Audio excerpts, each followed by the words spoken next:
Welcome to Sentimental Simmer, a podcast made for emotionally attached simmers and storytellers with wild imaginations. I'm your host, Gloria, and I run Yellow Llama Co., a planner shop made to help simmers play with purpose. Every week, I talk all about things sim life planning, storytelling, and memory keeping.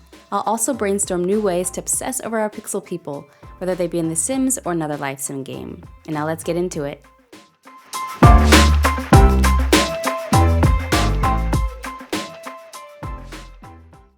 Welcome to today's podcast. Today I'm going to help you through the frustration of having a gazillion story ideas in your mind and only so much time. It is an issue as old as time. We constantly have new ideas for sim characters and their storylines, whether it be what you want to play next in your game session, an idea for casts, or maybe you have a story you want to tell. And I already get bogged down at which format I want to use. Like, is it going to be normal gameplay with a let's play, or is it going to be machinima? Oh gosh, I know, I love my machinima, but there's this whole skill set behind all that. Do I really want to get into that? I just want to tell my story. I just want to get out there. Maybe I should make it a blog-ish, like blog style kind of story, or even a comic. Ooh, that would be cool, right? I even looked into how to create a visual novel style story. I looked into Twine. I looked into, I don't even remember the name of all the softwares. I thought that would be really fun and really cool, like a graphic novel with moving pictures. I thought it would be like a nice in-between from a full-blown machinima with proper animations, because I don't have the patience for that. Like, that's also an issue. I just want to get my story out there, but then you have like so many hurdles. Like, it's not only getting your story on paper, but actually making it real. And that's just if you're a storyteller and you like to actually put your stories out there. There are also a lot of storylines that I just want to play out in my game, that I just want to play around with, and so many scandals in my head. Also wholesome ideas. Yeah, it's just like a constant tug and pull of all these ideas and methods and ways to do things swirling in my head, competing for my attention, and it's really frustrating. One, you don't have the time to do it. Sometimes can't decide. I'm like indecision paralysis. It's tough out there, okay? If you're a storyteller like me, you probably definitely have had this issue on one time or another. And if you're a game player as well, I'm sure. And even if you're just a builder or a cast player, there are surely plenty of ideas in your mind that you wish you could build or create, and there's just only so much time. So, for example, I've been juggling these storylines since, I don't know, it must be since November last year or so. I had this like gritty love story in my mind. Oh, no, actually, first it was like a gritty love story, kind of like celebrity-ish. And then it morphed into something completely different. Still love story. Different characters, though, and more gritty, less celebrity. I kind of, I fleshed that out, at least character-wise, pretty well. And then I got sidetracked and I fell in love with this other idea, because there's this whole thing about aesthetics on Twitter and the different aesthetics that we simmers have. And I kind of thought, what is my aesthetic? Like, if I were to have an aesthetic, what would that be? And that kind of like turned into a story. And oh my God, it's like so many ideas. But yeah, I created this sim. I have a whole Pinterest board with the aesthetic that I like. And I also thought of like a story that would fit to that aesthetic. And now I'm stuck. Which format am I going to use? Is it going to be a let's play? Is it going to be machinima? I don't know. And on one part, I love putting in the work and thinking up all of the storylines and the characters and all that, the involvement they have between each other and how it's going to play out. But at the same time, I'm super lazy when it comes to the logistics of what it takes to actually make a machinima. It's not just the storyline. You need to actually you have to dollhouse it, right? It's not just the Sims are going to do what you want as scripted. You can't just funnel in your Scrivener file or your Google Doc file into the game and say, okay, yep, let's do this now. There's like a whole nother skill set, a whole nother level of preparation you have to actually do until you have what you need to really start telling the story, depending on the way you want to tell it.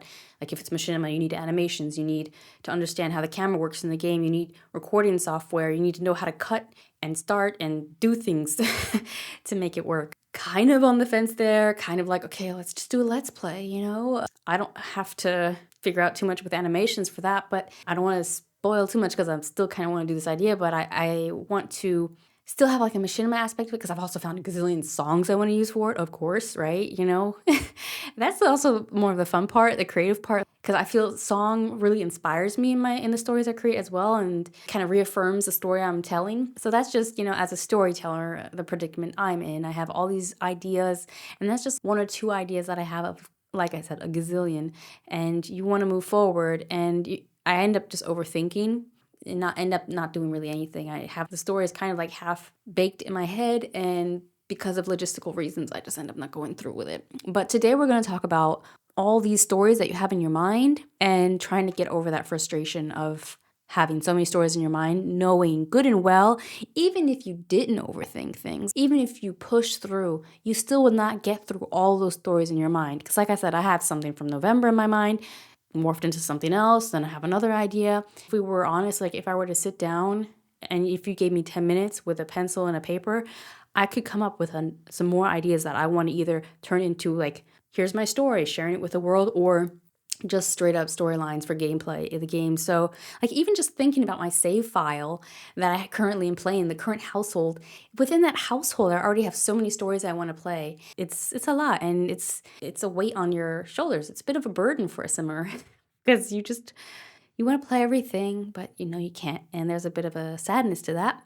But I think I can help you get over that frustration of having so many stories in your head and so little time.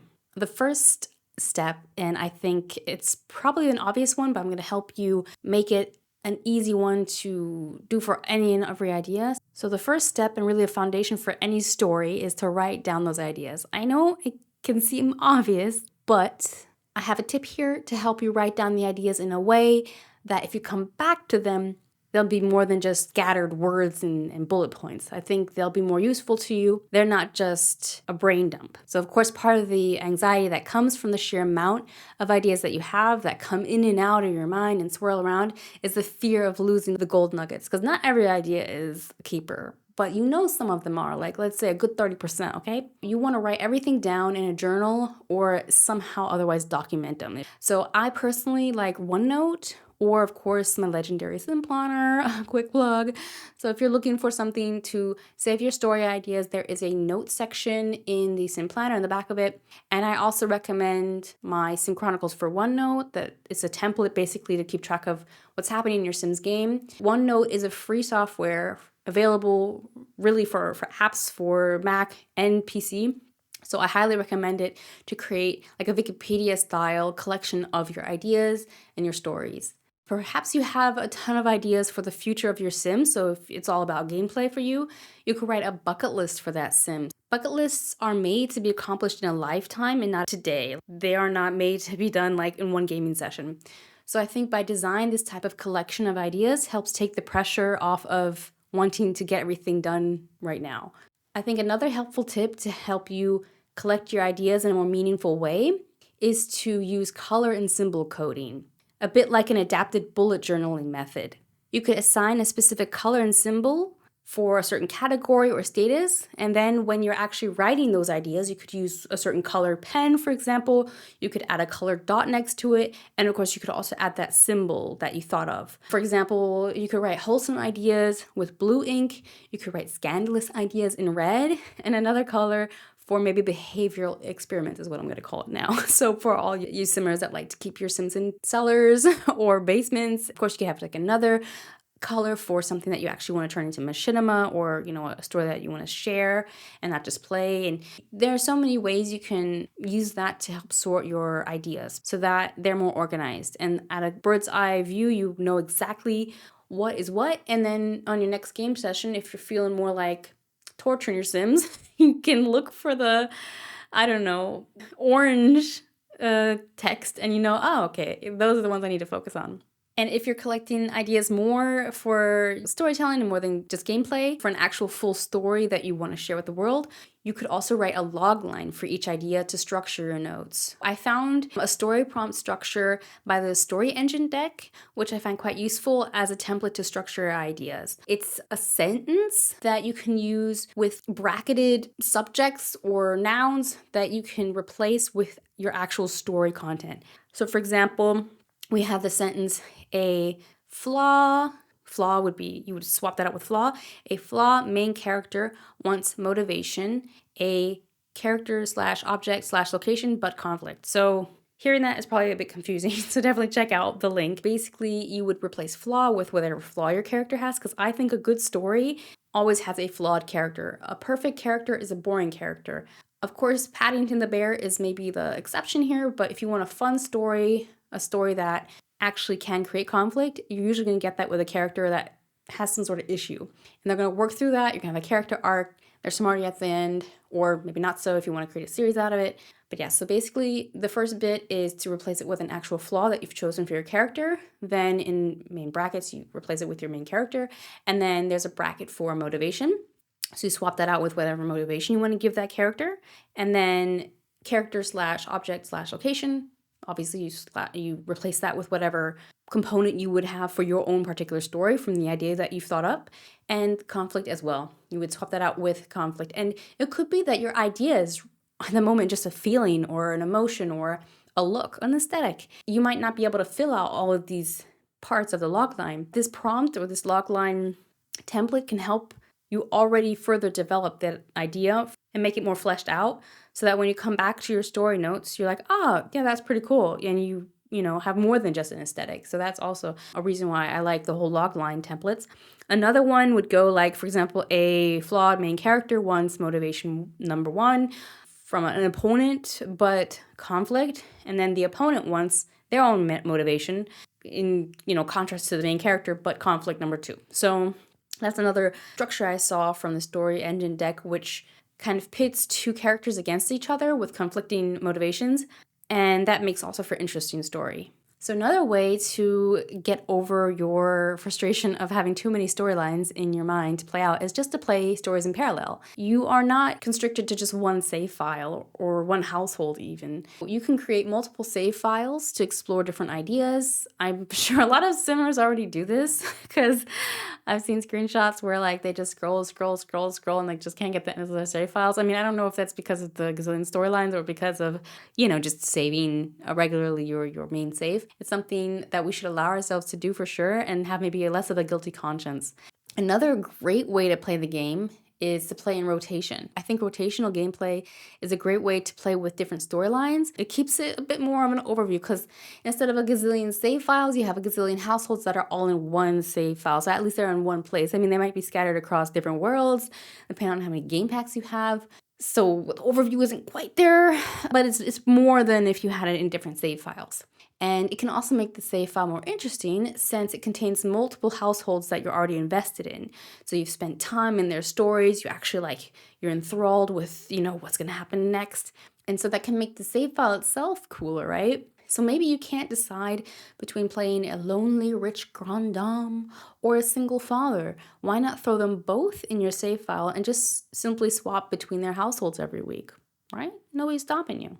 Another thing I recommend is to focus and remove decision paralysis. I really should have looked up how to say that word before starting this podcast. Decision paralysis, okay?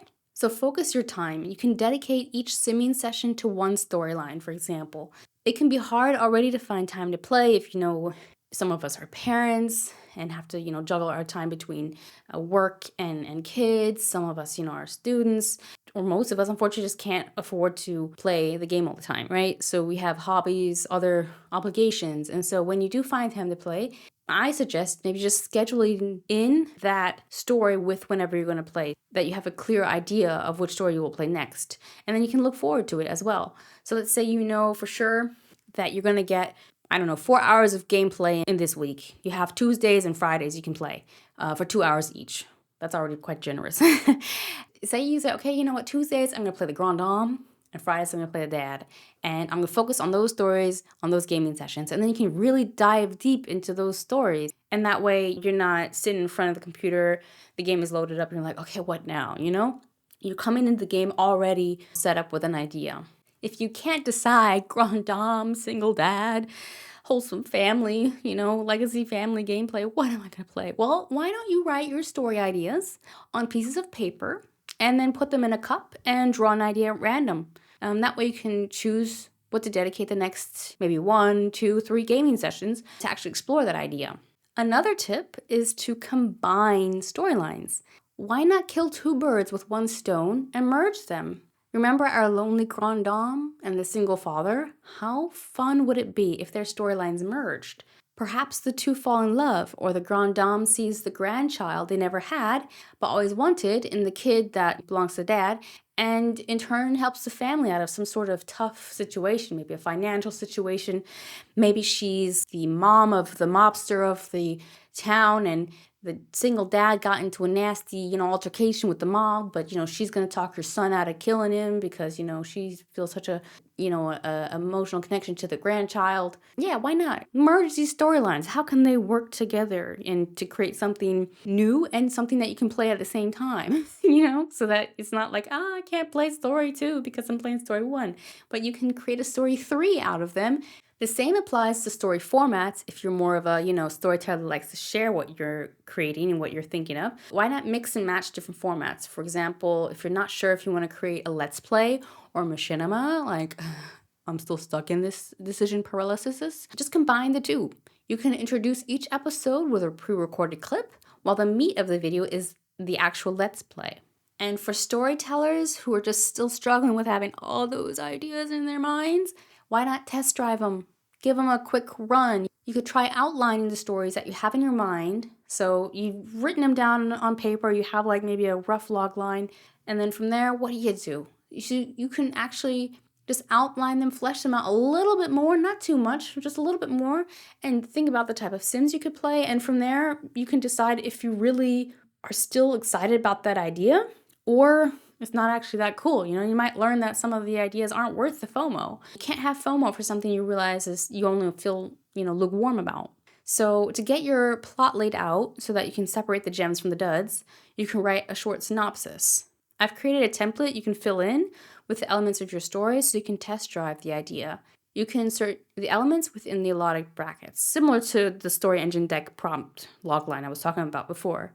I hope this fill-in synopsis will help you turn your idea into a more fleshed out story, from beginning to end quickly, so that you can also quickly decide whether or not it's even worth your time anymore. Because that's what I feel like with some of the stories I've still been like hanging on to, and like I kind of like the idea of it, all shiny and new, and like, I was thinking about, what the characters look like, and I was just kind of about a bit romanticizing the idea of the story. But then when I actually came to the drawing board, I didn't get too far, maybe just because maybe the idea just wasn't ready for the storyboard yet, or maybe the idea just wasn't worth my time. Sometimes you figure that out as well. And so I hope maybe a logline or this fill-in synopsis will help you find that out quicker about your ideas. And so you can spend less time, overthinking them or having them in your mind as, what ifs, and you could just turn them into I know now, and they're actually not that cool. And so you can actually focus your energy on the gems that crystallize from this exercise. And last but not least, the hardest tip is acceptance. So I think just like a writer can't write all their story ideas, or, readers can't read all the books in the world, as a simmer, you won't be able to play every possible storyline. I know, it's a hard one to say, to like speak into existence, but also to accept. And I don't think I still fully accepted it in my mind, but I think it's something, it would be healthy, okay?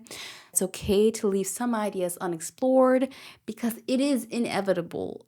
We are simmers, we're so creative, and so we will always have ideas swirling in our mind, especially when a new pack drops, when we consume media, or when we, go about our day. Already we're, influenced by everything that's happening to us, and we're just bursting with ideas from our experiences. New story seeds are constantly showing themselves and keeping us up at night. So I think the sooner we accept that these ideas, some of them will stay ideas, I think the sooner we can also maybe just feel better about it. I don't know. And also, why not appreciate the stories you've played? There's so many stories that I think just get lost in the dust because of shiny new thing syndrome, and we're like, we're like a new spark of a story or an idea, and you're like, you just run off with that, where when you open up the game, it's like sim blah blah blah missed you, and I'm like, yeah, but quiet now, I got a new story I gotta go after, so it's like, we have so many great stories we've already played. And that's why I just love saving them and documenting everything my Sims experience. Because while I can't play out every idea in my head, I can look back on what I have done and what I've experienced with my Sims in the past. And that is also very satisfying in its own right. So that's also a thing. Except that you can't play everything, like play every storyline, but you can also appreciate what you have been able to do and also enjoy the ones you're playing now. So there are Sim households right now, I promise you right now, in your save file that are collecting dust, okay? And they have great stories behind them. And we were talking just an episode or two back about these great pre-made townies as well, and their stories just rich with gossip and so much fun to be had, right? And they're just, waiting for you to open them up and play them. And all the while, you're just chasing idea number 5,000 gazillion 9. Yeah. Accept that you won't be able to play them all. Appreciate what you have played. Enjoy the ones you're playing right now. And maybe find a new one in there that you didn't come up with yourself. Could also be quite fun. And ultimately, trust that the right stories will find their way to be played in their own time. Whether it's sifting out the gold nuggets from the duds, with a few of the exercises I recommended before, or, just going with your gut and just, instead of overthinking it, just playing it and then see where it goes from there. So I hope that helps you to feel a little bit more relaxed the next time you open the game, and a little bit less pressure, a little bit less FOMO. I think the world of storytelling in general is about to get a lot more interesting with Life by You coming up. The whole conversation maker thing, being able to create a dialogue between your lifers or whatever we're going to be calling them, will give us storytellers another way to tell our stories. Also, game players, another way to experience stories, because you'll be probably downloading a crap ton of story conversation mods, and you'll be playing those stories and having those conversations. And I think that'll add another level of complexity to the stories we like to tell and experience in our game. So I'm super curious about what that's going to look like. But until then, whether you're playing The Sims or any other life sim right now, I think when it comes to taming all those ideas in your mind, let's come back to those steps. So write down your ideas, play the stories in parallel. There's nothing wrong with creating a new save file. Nobody's looking over your shoulder. Nobody sees the 100 files in the list. Focus. When you're opening up the game, it helps to know beforehand which story you're going to play and really dedicate that time to it. Combine different storylines. So that could help from, 2, create 1. Test drive your storylines. If you're a storyteller, you can just make a quick synopsis to see if it actually works and it's worth thinking so much about, if it's worth the brain space. And last but not least, acceptance. Accept that some of these stories will be left untold or unplayed, and that's okay. Not all of them were worth it anyways, but no one can take away the stories you've already played and experienced and already have a place in your heart. So if you don't have a list of ideas already, collected, I advise to start that list. If you already have a list, maybe you can start, categorizing them, color coding them, adding little symbols next to them so that you have a better idea of what you're actually working with, and go from there. During the next episode, I'll convince you to let your Sims die. That'll be a fun one. So make sure to check in next week. Thank you for listening. Till then, happy simming.